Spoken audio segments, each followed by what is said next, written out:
What's up, YouTube? So in this video, I just kind of want to go over my final thoughts on the Dolphins 2022 season before I get into some of the off-season content that I had planned. Going over the roster, players, that contracts are expiring that I'm not trying to re-sign, or players that I do want to re-sign, things of that nature.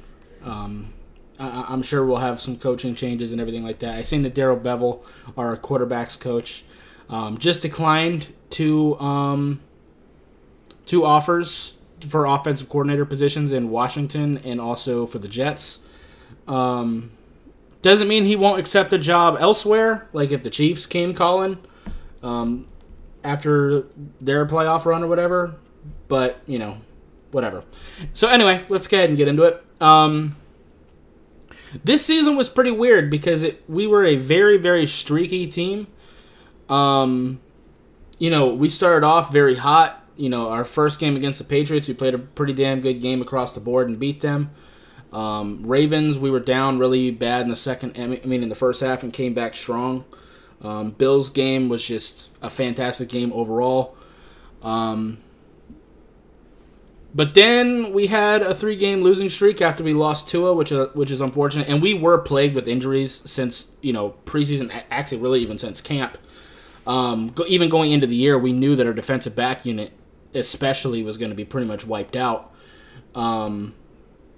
which is just really unfortunate.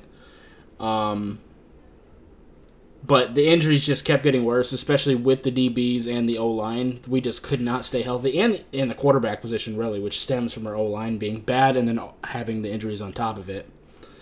So like I said, Tua went down in the Bengals game, had that concussion, had the big scare in Buffalo as well, obviously. The Jets game was a very, very rough one.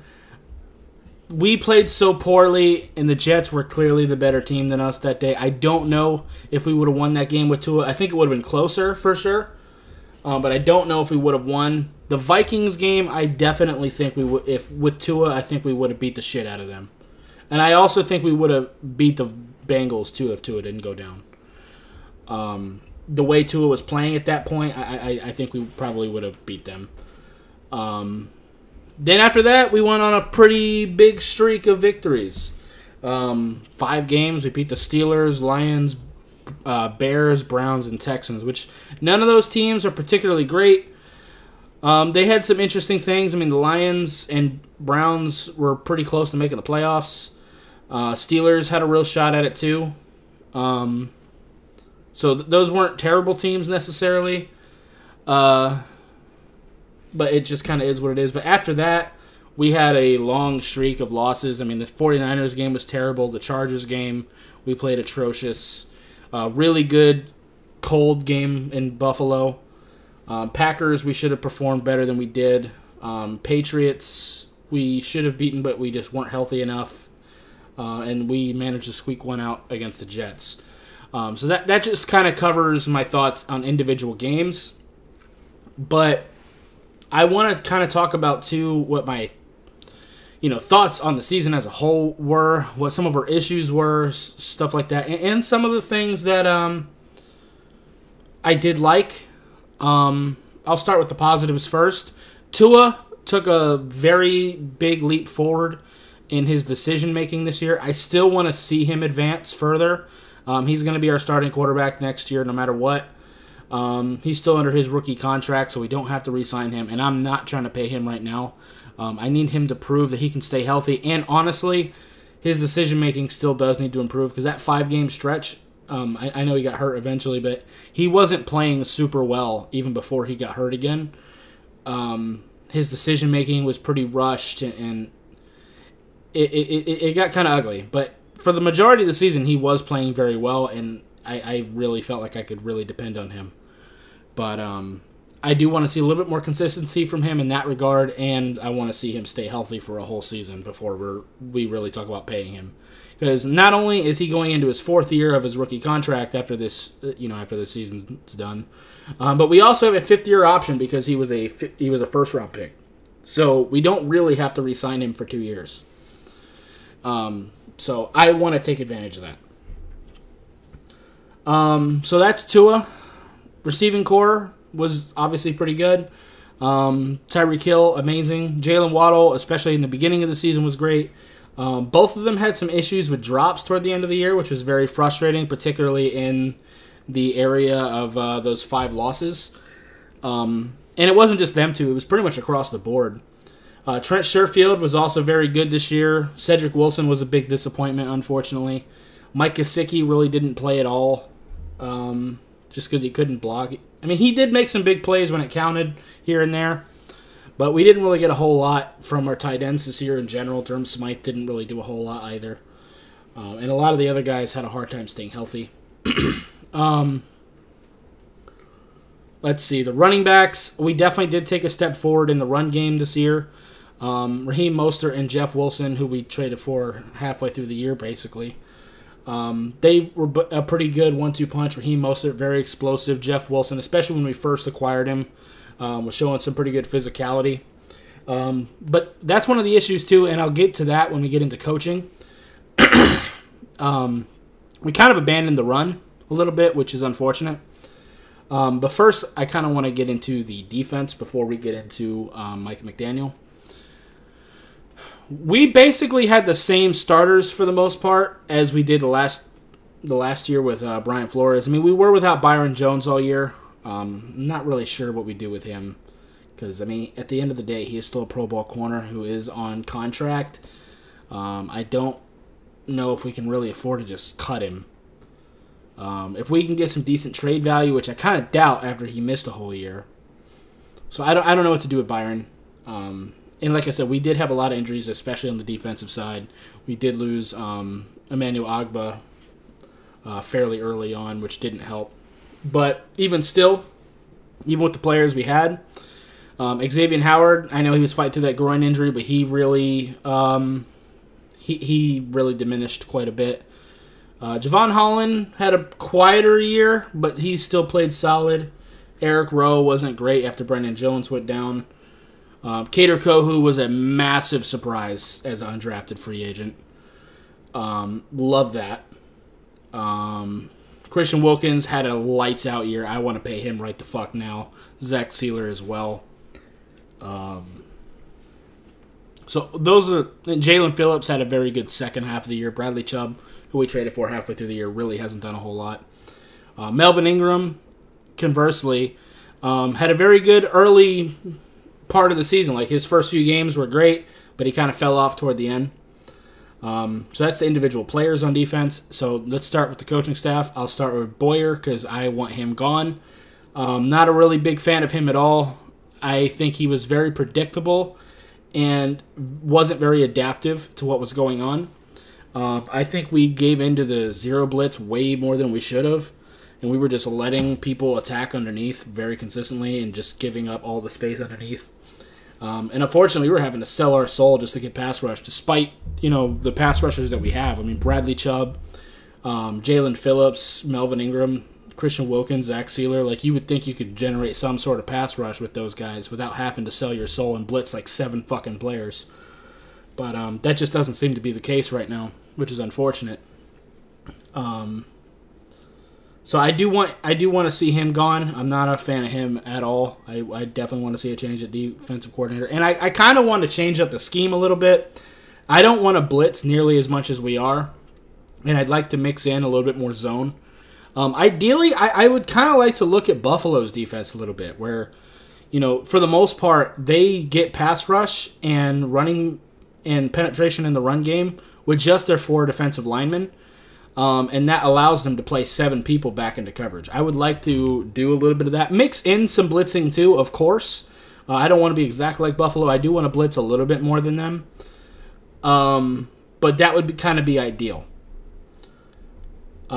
So there's that.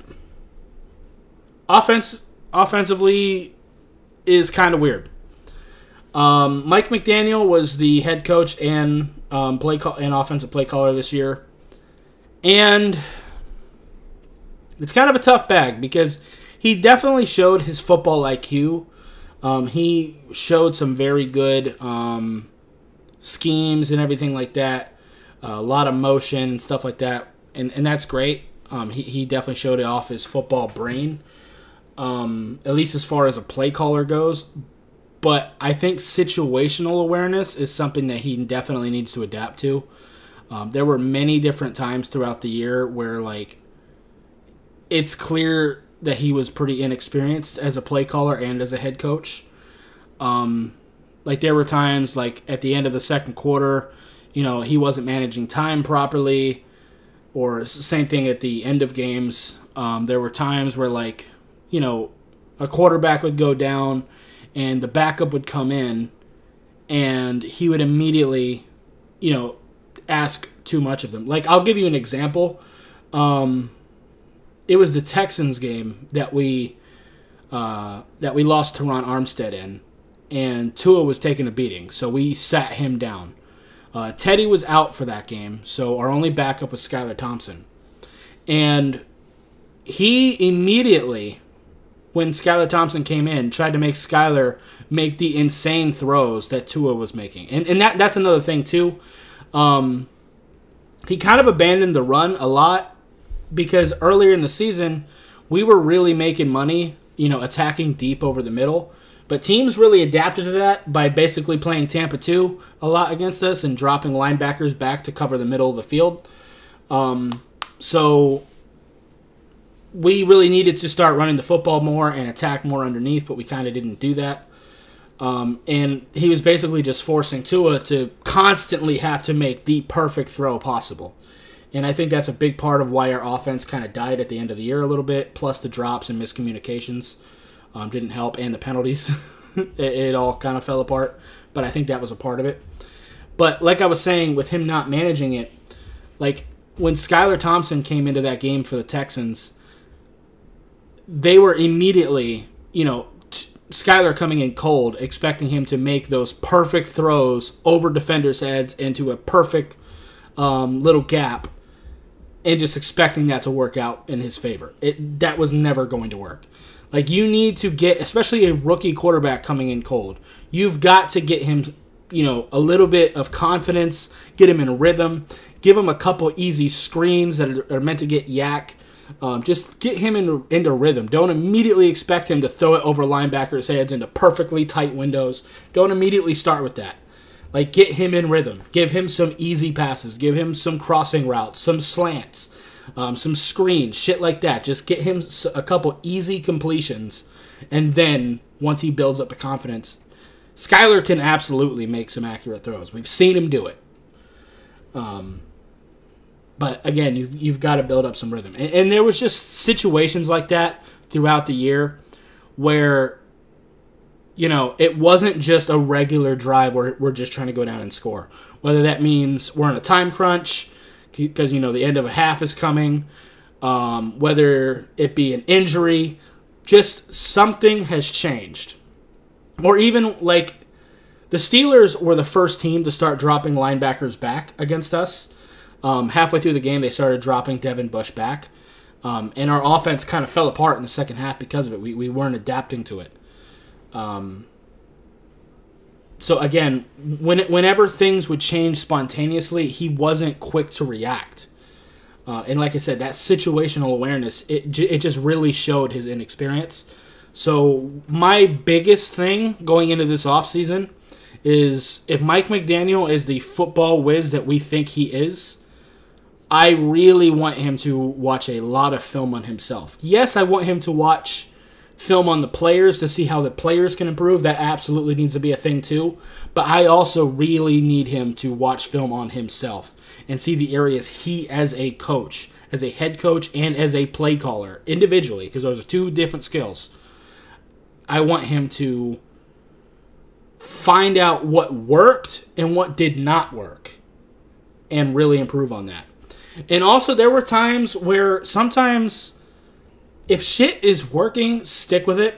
Like, there were a couple games where one of our running backs, whether it be Jeff Wilson or Raheem Mostert, where they would clearly have the hot hand and they're running the ball very effectively and they're just not feeding them. Like, that's happened several times throughout the year. Even in the Bills game, this wild card game, I know he's not like a typical starter, but every time Savon Ahmed touched the football, something good was happening from it. And I realize that Jeff Wilson is the better player. He is a far better player than Savon Ahmed. Very clearly. But if Savon Ahmed has the hot hand and is currently making the plays, continue feeding him. Same thing with Cedric Wilson. Cedric Wilson didn't do shit all year. But in that wild card game against Buffalo, he was playing very well. So let him do so. Like, Jalen Waddle is clearly the better player. He's clearly better than Cedric Wilson. But he was dropping the football a lot. Where Cedric Wilson was making big plays. So feed the player that is hot. It's not that complicated. It's really not. Now, that doesn't mean you completely go away from Jalen Waddle or completely go away from Jeff Wilson, because those two are stars in this team, especially Waddle. But it just means keep feeding the hot hand. You know what I'm saying? Like, it's not that complicated. Like, sometimes you need to look at names over schemes. Like, sometimes I'll say it. Like, a lot of times it really just comes down to going to either who the hot hand is or going to your stars more than it is about, like, super creative schemes. Like, it really just comes down to that. You know? So, those are my thoughts. Also, Jason Sanders, I'm about ready to kick off a bridge. Like, I'm done with him. Which is a shame, because a couple years ago, like, he was one of my favorite players on this team. Like, it didn't matter if it was a PAT or, like, a 60-yard field goal. Anytime he lined up to kick, I'd go take a piss, because I knew it was automatic.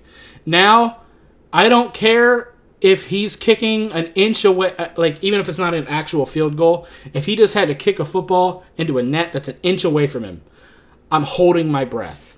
Legitimately. And he still showed that he is capable of making great kicks, but he is so inconsistent now. I do definitely want to improve that position. Also, the punter position is going to be interesting this year, too, because Morstead was on a one-year deal, and he is older, so we'll have to see what we do with special teams. Overall, our special teams coordinator didn't really impress me anyway. And that's another thing, too, special teams. I know we didn't use Cedric Wilson much. I do not like him on kick and punt return. I know he made a big play as a punt returner in the playoffs, and, you know, recency bias will make it sound like he's a really good punt returner, but he is not. Most of the year, he just wasn't. He didn't have the juice. He just didn't. I mean, I kind of get what we were doing because we weren't finding good ways to use him offensively, and you wanted to use him in some way to justify the contract that he has. I kind of understand that, but I feel like, you know, just putting Savon Ahmed out there would probably be better. Like, straight up. And I understand, obviously, Waddle and Hill would be much better as kick and punt returners, but you don't want to do that too much because of injury risk. You want to save that for, like, playoff situations, clutch situations, you know, must-win game situations, stuff like that. That's why I wanted to keep Lynn Bowden, because, you know, he's a decent return man that can do wide receiver and running back things, and maybe even do some, you know, trick play quarterback stuff. That was my thought earlier in the season, but it is what it is. I mean, Eric Izukama may as well not even been on this active roster, and we may as well kept Lynn Bowden because Easy didn't do shit. But, you know, whatever. But, anyway, I think that's pretty much all I want. Oh, the offensive line, I will talk about that too. Teron Armstead, when he played, was fantastic. Very, very good. Connor Williams, this, in my opinion, is probably the best year of his career. He definitely should stay at center. He's not the most powerful guy in the world, but he is a pretty athletic and smart offensive lineman, so I think center is perfect for him. The rest, not really that impressive. Robert Jones, you know, when Liam Eichenberg went down, he was clearly better than him, but they keep wanting to stick with Liam Eichenberg. I don't know if him and Austin Jackson must have, like, nude pictures of Stephen Ross or something. I don't know. They got some sort of blackmail or something over him. I don't know. Maybe Jesse Davis gave them whatever he had on them. I don't know. Because they're both terrible, but for some reason we keep giving them chances. Like, Brandon Shell was also clearly better than Austin Jackson, but we still tried to start Austin Jackson over him once he got healthy. I don't get it. And Robert Hunt was fine. Not great. Not terrible. So that's kind of my thoughts there. But we're definitely going to need a lot of help on the O-line. And I really want to swing tackle. That's something that bothered me the whole time, is because I've been saying the whole offseason that I wanted another tackle. Because the thing is, when we signed Teron Armstead, we knew he was an old-ass motherfucker that can't complete seasons. He hasn't finished a season. Has he ever? Maybe his rookie year or something. He never stays healthy. So I wanted a swing tackle. Or, ideally, I would have liked a starting right tackle so Austin Jackson can be our swing tackle. That's what I really wanted. But whatever. We didn't get that. So when he went down, we were kind of in deep shit. And people like Greg Little had to fucking start. Which isn't what you want. So, anyway, yeah, I think that's pretty much going to do it. If you like this video, I appreciate hitting that like button. If you have any questions or comments in the comments down below, subscribe if you haven't already, and I'll see you next time. Bye, guys.